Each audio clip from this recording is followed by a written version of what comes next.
Hello everyone, I hope you are doing fantastic. Today we'll be looking at the second I am statement from Jesus. Found in chapter 8 verse 12, it says, "Again Jesus spoke to them saying, I am the light of the world.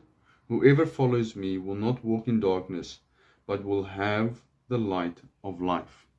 And this is a profound statement, a rich statement. And the reason why it is so rich, well, there are multiple. I'll just read them to you. I have made notes.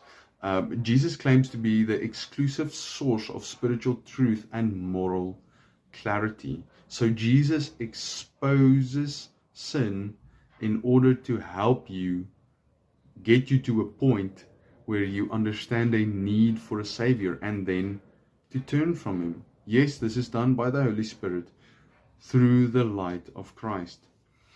Secondly, Jesus is the image of the invisible God. So He is clarity on who God the Father is. This is amazing. This is amazing. And lastly, it is a direct divine claim. Jesus starts this sentence with I am, further linking back to the Exodus chapter in which God the Father tells Moses to tell the Pharaoh, I am who I am, and tell Pharaoh, I am sent you. So Jesus links in His divinity with this statement, but He also exclaims that without this light you are morally lost. You will not see life. You will not be able to turn from your sin and run to Christ and fall upon His grace, because you will not see a need for a Savior. I hope you learned something new.